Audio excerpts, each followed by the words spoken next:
이번 주일 설교를 준비하려고 컴퓨터 앞에 앉아서 자판기를 치다가 여러분 가끔 이렇게 치다 보면 한글이 영어로 이렇게 잘못 쳐서 바뀌는 경우들이 있지 않습니까? 말씀의 제목인 행복한 삶을 살려면이라고 치기 위해서 행이라는 글자를 이제 치게 되는데요. 여러분 제가 이래봬도 속도가 좀 빠르거든요. 외다리 타법도 아니고요.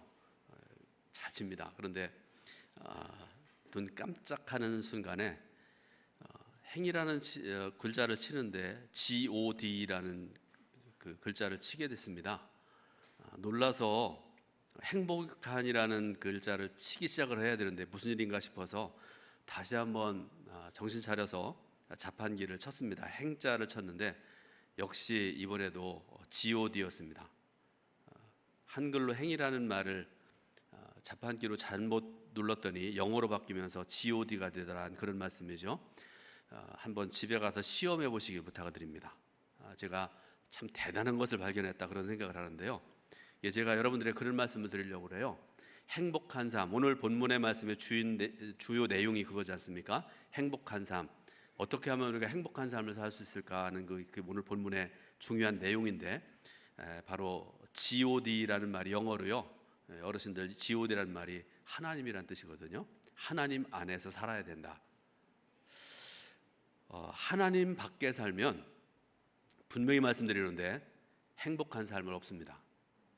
불행할 수밖에 없고요. 실패할 수밖에 없습니다. 우리가 읽은 본문 말씀 중에서 전도서 6장 1절 2절 말씀을 함께 좀 읽고 말씀을 드립니다. 1절 2절입니다. 내가 해 아래서 한 가지 불행한 일이 있는 것을 보았나니 이는 사람의 마음을 무겁게 하는 것이라.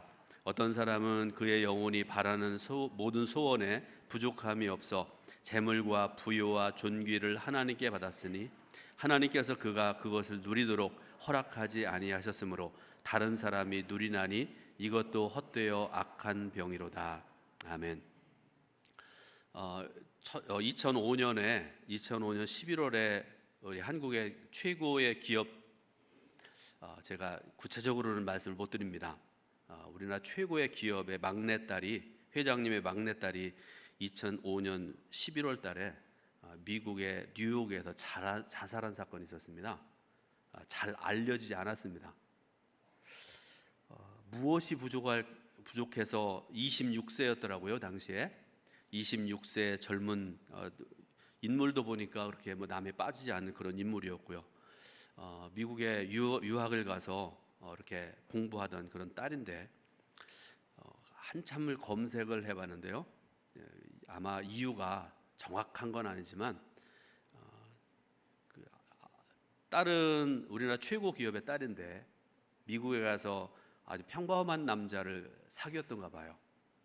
집안에서 반대하겠죠. 아마 그 이유 때문에 자살한 게 아닐까 그렇게 이렇게 생각을 하는데요. 근데 여러분 한번 가만히 생각을 해보세요.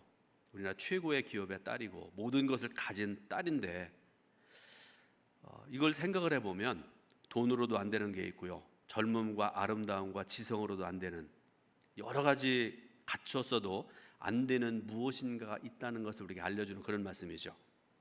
특히 우리 그리스도인들이 행복한 삶을 살아야 되는데요. 그렇게 하려면 하나님 앞에서 올바른 마음 자세를 갖춰야 됩니다. 그러면 하나님 앞에서 어떤 마음의 자세를 갖출 때 행복할 수 있을까? 오늘 우리가 전도서 6장 1절부터 9절 말씀을 읽었는데요. 오늘 말씀 중에 세 가지를 행복한 삶을 살기 위한 비결을 우리가 들을 수 있게 되는데요. 우리가 말씀을 통해 함께 은혜 받는 시간 되었으면 좋겠습니다. 첫 번째로 누리는 삶을 살아야 됩니다. 본문 2절 말씀을 다시 한번 읽을 텐데요. 오늘 본문 2절 말씀을 같이 한번 읽어보겠습니다. 어떤 사람은 그의 영혼이 바라는 모든 소원에 부족함이 없어 재물과 부요와 존귀를 하나님께 받았으나 하나님께서 그가 그것을 누리도록 허락하지 아니하셨으므로 다른 사람이 누리나니 이것도 헛되어 악한 병이로다. 아멘. 하나님께서 베푸신 그 많은 것을 감사함으로 누리지 못하면 행복할 수 없다라는 그런 말씀이죠. 반대로 하나님께서 베푸시는 것들을 감사하는 마음으로 누릴 때 행복은 찾아오게 된다 그런 말씀이기도 합니다. 여러분 누린다라는 말의 그 어원적으로 말씀드리면 발견한다라는 뜻을 가지고 있는 말입니다. 믿음의 눈을 열고 내게 주어진 것들을 올바로 보고 그것들을 감사한 마음으로 사용하고 즐기고 나누고 베푸는 것을 말하는 말씀입니다. 그럴 때에 정말 좋은 것을 받았고 정말 소중한 것을 받았다는 것을 깨닫게 됩니다. 그리고 그것들을 감사하면서 사용하는 동안에 행복할 수 있게 된다는 그런 말씀이죠. 우리 한국 사람들을 가리켜서 지나칠 정도로 목적지향적인 삶을 살아간다, 그런 얘기를 해요. 목적지향적인 삶을 살아간다. 이해하기가 좀 어려운 말인가요? 예를 들자면 이런 겁니다. 젊은 남녀가 결혼을 해서 신혼살림을 시작을 했다고 한번 가정을 해봅니다. 그런데 부잣집 아들, 딸이었으면 참 좋았을 텐데 가난한 집 사람들이어서, 예를 들어서 서울 강남에 어제 제가 걸으면서 들은 바에 의하면 강남에 35평 아파트 한 채가 40억이라고 그래요. 40억. 여기서 시작했으면 좋을 텐데 그렇지 못했지요. 가난하니까. 그래서 이 부부가 2칸짜리 방에서 시작했다고 가정을 해봅니다. 2칸이 어떻게 되는지 알죠? 한쪽은 2.8m, 다른 한쪽은 3.6m입니다. 2칸입니다. 그게. 거기서 시작을 했다고 가정을 해봅니다.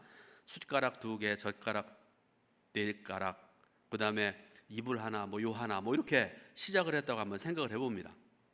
자, 결혼해서 둘이 이제 신혼 삶을 살아가는데 처음에는 보기만 해도 좋잖아요, 그죠?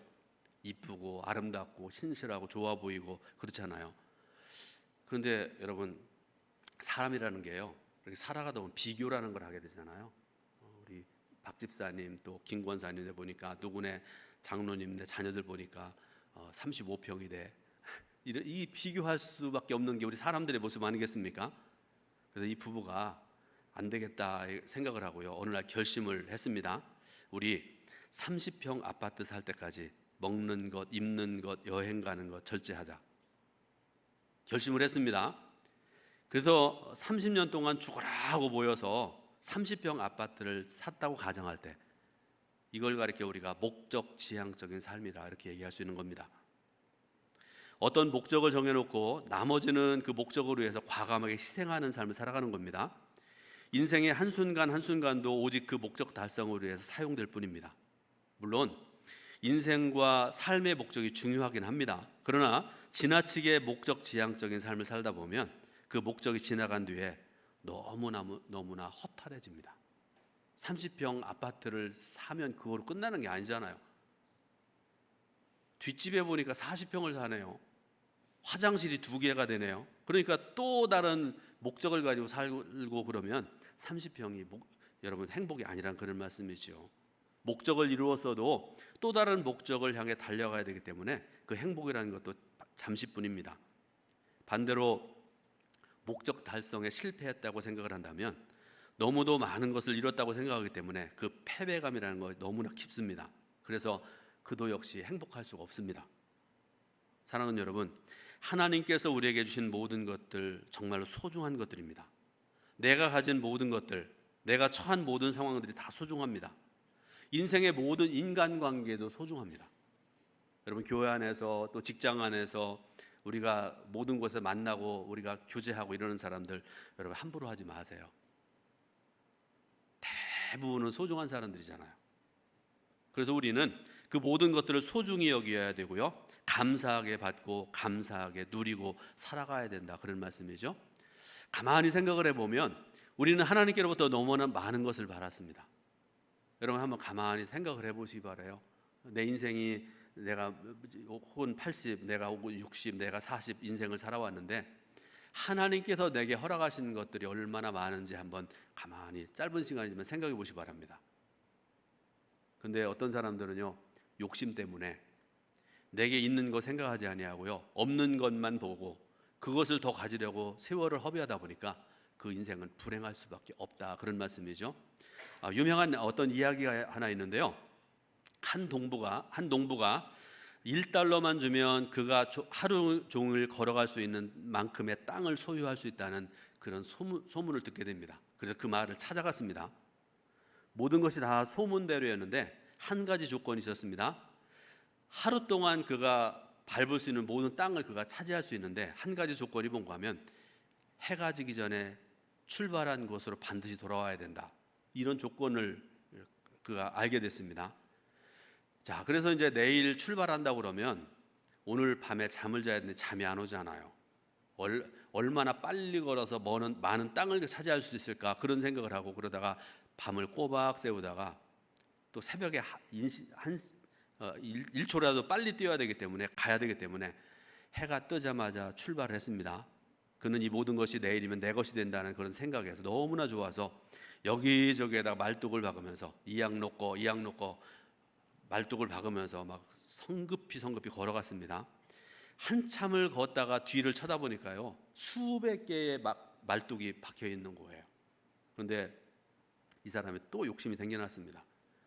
걸어가면 안 되지 않느냐, 뛰어가야 되지 않느냐. 그래서 그때부터 힘껏 뛰면서 말뚝을 박기 시작을 했습니다. 그런데 조건이 해가 지기 전에 출발했던 곳으로 반드시 돌아와야 된다는 그런 조건이었잖아요. 근데 가만히 생각을 보니까 너무나 멀리 왔다는 생각이 들어요. 해가 지기 전에 반드시 돌아갈 수 있을까?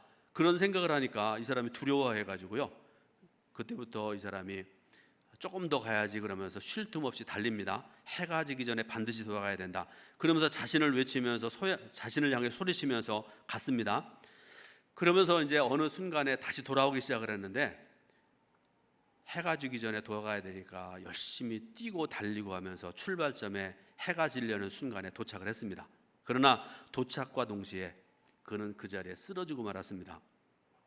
그는 그토록 탐하던 땅을 소유하려는 그 순간에 그렇게 죽어버렸다는 그런 얘기죠. 그의 죽음을 본 사람들이 모여서 그의 묘자리로 쓰기 위해서 삽으로 땅을 팠는데요. 그 땅이 6자의 땅을 팠대고 그렇게 얘기하는데요. 여러분, 한 사람의 시신을 묻기 위한 땅은 6자면 충분했다라는 그런 이야기입니다. 아주 유명한 얘기인데요. 그러므로 여러분, 살아가면서 너무 욕심 부리지 말길 바랍니다. 이미 하나님께서 내게 주신 것이 무엇인지를 깨닫고 감사할 수 있기를 바라고요.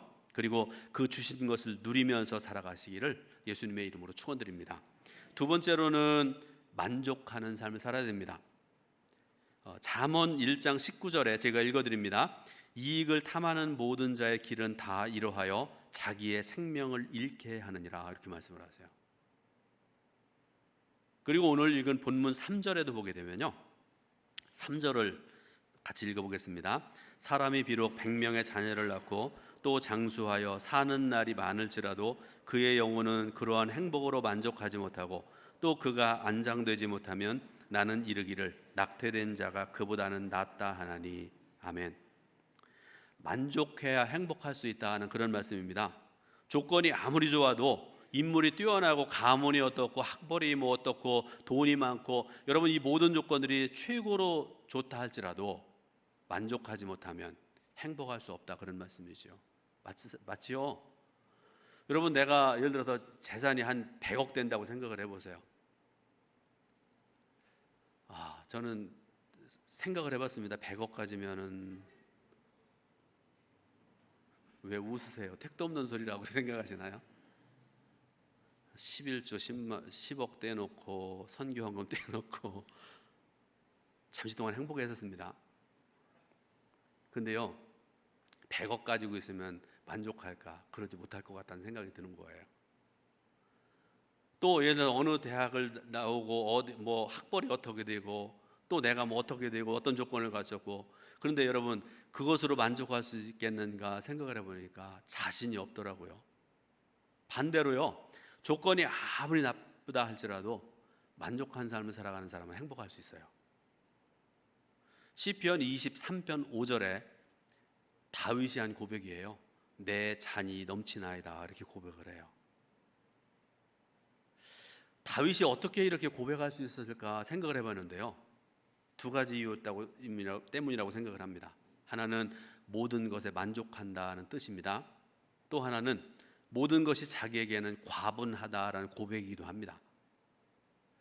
우리 그리스도인들이 행복하기 위해서 가져야 될 마음이 내 잔이 넘치나이다, 하나님 앞에서 그런 고백이 있어야 된다, 그런 말씀인데요, 그러면 어떻게 해서 이렇게 고백하며 살 수 있겠는가 우리가 생각을 해봐야 되는데요. 여러분 잘 보세요. 제가 지금 손에 드는 게 잔이죠. 내 잔의 크기를 제대로 파악할 수 있어야 됩니다.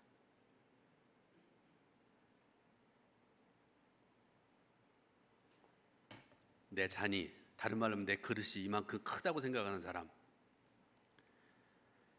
내가 큰 자라고 생각하면, 내가 잘난 사람이라고 생각하면 어지간히 큰 은혜를 받지 않고는 내 잔이 넘치나이다 고백할 수 없습니다. 하나님 이것밖에 안 줍니까? 그렇게 불평할 수밖에 없지요. 그러나 반대로 나는 이렇게 부족한 자입니다, 내가 가지고 있는 자진이 부족한 그런 사람입니다 라고 생각을 하면, 내가 죄인이라고 생각을 하면 작은 은혜에도 이런 고백을 할 수 있잖아요. 하나님 이미 베풀어 주신 그 은혜와 사랑, 축복이 차고 넘칩니다, 내 잔이 넘칩니다 라고 고백할 수 있다는 그런 말씀이죠. 다윗이 그랬습니다.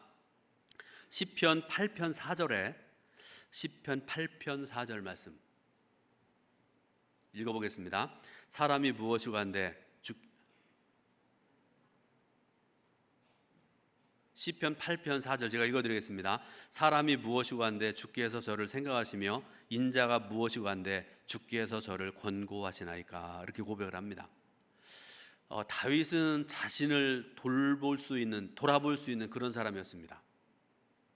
다윗의 그 어렸을 때의 삶을 한번 생각을 해보세요. 그는 왕자의 아들이 왕자로 태어난 게 아니잖아요. 양치는 목동이었습니다. 그러니까 왕이 될 자질도 없었고 그런 배움도 없었고요, 능력도 없는 그런 사람이었습니다. 이런 다윗이 하나님의 특별한 은혜로 왕의 자리에 앉은 것입니다. 그러나 다윗은 하나님의 그 은혜를 잊을 수가 없었다는 것이죠. 자신의 존재를 겸허하게 평가하면서 평생을 살았습니다. 그러다 보니까 모든 것이 과분해서, 그래서 그는 시편 아까 23편 5절에서 말씀드렸던 것처럼 내 잔이 넘치나이다, 평생의 그런 고백을 하면서 그런 감사함으로 찬송함으로 영광 돌리는 그런 삶을 살 수 있었다 하는 그런 말씀이죠. 그래서 여러분들에게 이 시간에 한 가지 부탁을 드리려고 합니다. 여러분 여러 가지 비유를 말씀드리겠지만 이 시간 예배드리는 아내 여러분들에게 말씀드립니다. 아내 여러분들 눈 감으시길 바랍니다. 남편을 향해서, 남편 나오면 스트레스가 탁 쌓이는 그런 분 좀 반성하시길 바라고요. 남편을 생각하면서 그런 생각을 해보시기 바랍니다. 당신은 되게 과분한 사람이야, 최고의 남편이야. 자꾸 이상한 소리가 들려요, 말씀 전하는데. 남편들 한번 눈 감아보시기 바랍니다. 속으로라도 눈 감으시고 한번 생각을 해보시기 바랍니다. 아내를 향해서, 아내를 생각하면서 당신 같은 사람이, 훌륭한 사람이 나 같은 부족한 남편을 만나서 이렇게 고생하네, 당신은 나에게 최고의 아내고 최고의 배우자야. 여러분 자, 눈 뜨세요. 이제 이런 고백을 하고 살아가는 아내, 이런 고백을 하며 살아가는 남편은 참으로 행복하지 않을까 그런 생각을 합니다. 이런 삶을 살아가시기를 주님의 이름으로 축원드립니다. 세 번째로 평안함으로 살아가야 됩니다. 자, 5절 말씀을 읽습니다. 오늘 본문 5절 말씀. 햇빛도 보지 못하고 또 그것을 알지도 못하나 이가 그보다 더 평안함이라. 아멘.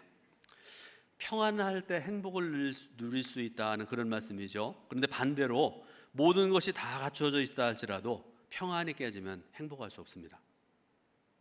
현대인들은 옛날과 비교해서 굉장히 평안한 삶을 살고 있습니다. 우리에게 가장 필요하고 중요한 의식주 문제도 그렇잖아요. 과거에는요, 제가 일부에 또 이것도 제가 반성을 많이 했는데요, 김치를 하나 우리가 담아 먹는 것도요, 예전에 얼마나 힘들었습니까? 우리 젊은 분들에게, 젊은 사람이 옛날 얘기한다고 그런지 모르겠지만 저 어렸을 때만 하더라도요, 냉장고 없었어요. 저희 시골에 밭에 가서 김치거리를 다 어머니가 가져오시면 그걸 또 다듬고 물에다가 닦고 그거를 절이고 해가지고 김치를 담가 먹으시잖아요. 그런데 지금처럼 김치가 냉장고 있으면은요, 두고두고 뭐 1년이고 2년이고 두고 먹을 수 있는데, 지금 예전에 그러지 못했잖아요. 근데 지금 여러분 얼마나 편리합니까? 솜씨 없는 가정주부 여러분들 얼마나 편리해요. 마트에 가면요 막 쫙 이렇게 있잖아요. 비싼 거, 덜 비싼 거, 최고 맛있는 거, 덜 뭐 매운 거, 덜 매운 거 막 많잖아요. 지금 우리가 얼마나 편안하게 살아갑니까? 과거와는 다르게 힘들이지 아니하고 누리며 살아갈 수 있게 되었다, 그런 말씀이죠. 요한복음 13장을 보면 예수님께서 제자들에게 유월절 만찬을 베푸시는 유명한 말씀이 기록되어 있습니다. 제자들의 발을 다 씻어주신 예수님께서 중요한 두 가지 말씀을 하세요. 13장 21절 보게 되니까요, 말씀 중에 이런 말씀이 있습니다. 너희 중 하나가 나를 팔리라, 이렇게 말씀을 하세요. 제자들 깜짝 놀랐습니다. 어떻게 제자가 주님을 팔아요? 있을 수 없는 일입니다. 예수님께서도 말씀 전하시면서 21절 중에 말씀 보니까 심령의 괴로워 증언하셨다, 이렇게 말씀을 하고 계세요. 그러니까 제자들도 힘들고 예수님도 힘든 그런 상황 속에서 이 말씀을 전하셨다, 그런 말씀 아니겠습니까? 두 번째 말씀, 이제 예수님께서 십자가의 고난을 당하시기 위해서 제자들을 떠나야 될 것이다, 이렇게 말씀을 하세요. 이것도 역시 제자들이 이해할 수 없는 그런 말씀이죠. 스승이신 그리고 메시아이신 예수님께서 십자가를 지시고 고난당하신다고 상상할 수 없는 그런 말씀을 하시는 거예요. 이 말씀을 하셨을 때에 제자들의 반응이 22절에 있는데요. 요한복음 13장 22절 말씀을 제가 읽습니다. 짧은 말씀인데요. 제자들이 서로 보며 누구에게 대하여 말씀하시는지 의심하더라. 상황이 이해가 되시죠? 12 제자가 앉아가지고 서로 쳐다봅니다. 예수님을 팔 놈이 요 놈인가? 혹은 이쪽에 있는 이 녀석인가? 서로 간에 의심하고 서로 간에 이렇게 쳐다봤다, 그런 말씀 아니겠습니까? 이 말씀에 제자들이 술렁이기 시작을 합니다. 왜냐하면 예수님과 이별할 준비가 아직 되어지지 않기 때문에 그렇습니다. 그리고 앞으로 자기들에게 어떤 일들이 일어날지 도무지 예측할 수 없기 때문이기도 하고 그렇습니다.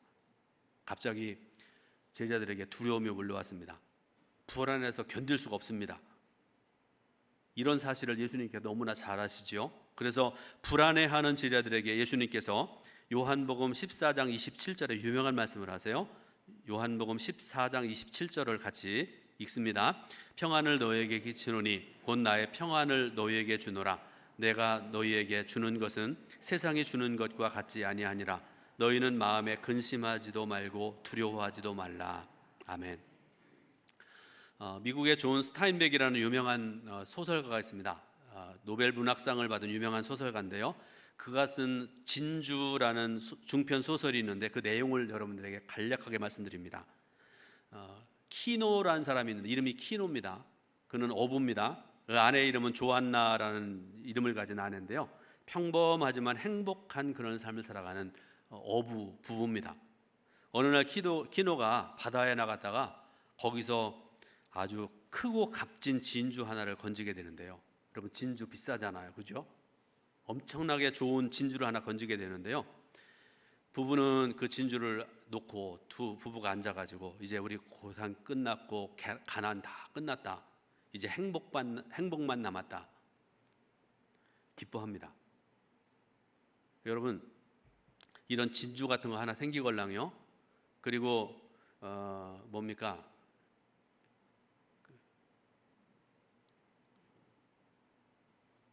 하여튼 여러분, 행운이 생기걸랑 남들한테 얘기하지 말길 바라요. 얘기하는 그 순간에 그 사람이 여러분의 적이 됩니다. 모른 체 하세요. 옛날처럼 설렁탕만 먹고요, 옛날처럼 전철 타고 다니고 그러세요. 돈 있는 체 하지 마세요. 이 소문이 동네에 다 퍼져나가겠대요. 누가 해겠는지 모르겠어요. 동네 사람들은 그 진주를 보기 위해서 키노의 집 주변을 항상 기웃거립니다. 한 번은 키노가 몸이 아파가지고 병원에 입원을 했는데 의사 선생님들 이러면 안 돼요. 평소에는 아주 하찮은 키노가 인사할 때도 쳐다도 안 보고 그러는데요. 그가 병원에 입원을 했는데 아침에도 오고 점심에도 오고 뭐 저녁에도 오고 하루에도 몇 번씩 와가지고 이렇게 치료했고 이런 과정을 거쳐서 이렇게 회복될 겁니다. 자꾸 그렇게 얘기를 하는 거예요. 또 어떤 경우에는요, 밤에 강도가 침입하기도 했고요. 어떤 경우에는 폭력배가 헐값에 진주를 사기 위해서 협박하기도 했습니다. 이 키노 부부가요, 그때부터 평안함이 없어요. 진주를 지키기 위해서 사투를 벌여야 되는데요, 매일매일 불안해서 밖으로 나가지도 못하고, 예를 들어 밖에 나가서 어부니까 여러분 배를 띄워야 되잖아요. 그런데 연약한 아내 혼자 두고 밖에 나갈 수도 없고 나가지도 못하고요, 편히 쉴 수도 없습니다. 맛있는 것을 먹을 수도 없었습니다. 그래서 부부가 마지막으로 의논을 합니다. 이러면 안 되겠다. 그래가지고 그 진주를 깊은 바다로 던져버렸다. 그런 유명한 소설, 진주라는 소설입니다. 사랑하는 여러분, 오늘 우리들도 세상적인 어떤 방법이나 세상적인 어떤 가치, 이런 것들을 가지고 평안과 행복을 누릴 수는 없다라는 것을 알려주는 그런 유명한 소설이죠. 주님께서 주시는 평안을 받아야 됩니다. 주님께서 우리 마음속에 평안을 채워주실 때 마음에 가득하던 불안과 염려와 두려움이 사라지게 된 줄을 믿으시길 바랍니다. 마치 촛불이 켜지면 방 안의 어두움이 다 사라지는 것처럼 주님이 주신 평안이 내 속에 넘쳐나게 될 때 내 마음속에 행복이 넘쳐나고 기쁨이 넘쳐나게 된다는 그런 말씀이죠. 사랑하는 여러분, 하나님께서는 우리가 이 땅에 살아가는 동안에 행복한 삶을 살기 원하십니다. 그러기 위해서는 앞에서 말씀드렸던 세 가지 조건이 필요한데 다시 한번 요약해서 말씀드립니다. 첫 번째로는 범사에 만족해야 된다, 그런 말씀이죠. 다윗이 시편 23편에서 고백했던 것처럼 내 잔이 넘치나이다. 여러분, 하나님 앞에 날마다 이런 고백을 하시기 바랍니다. 두 번째로 누리며 살아야 됩니다. 하나님께서 오늘 내 삶에 허락해 주신 모든 것들을 소중히 여기고 감사함으로 즐겁게 살아야 된다, 누리고 살아야 된다, 그런 말씀입니다. 마지막으로 평안해야 됩니다. 주님은 언제나 우리에게 평안을 주고 싶어 하십니다. 그러므로 우리들은 주님께서 주시는 평안을 받고 그 평안 속에서 살아야 됩니다. 그러므로 저와 여러분 모두가 세상이 이해할 수도 없는, 또 세상이 줄 수도 없는 그 평안, 오직 예수님만이 주실 수 있는 참된 평안을 누리고 행복한 삶을 살아가시기를 예수님의 이름으로 축원드립니다. 기도하겠습니다. 하나님, 감사드립니다. 예배 드리게 하신 하나님, 말씀 듣게 하셔서 감사드립니다.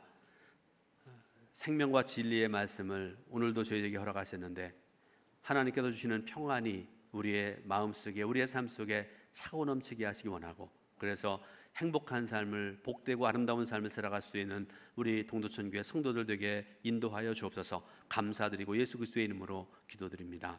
아멘. 하나님께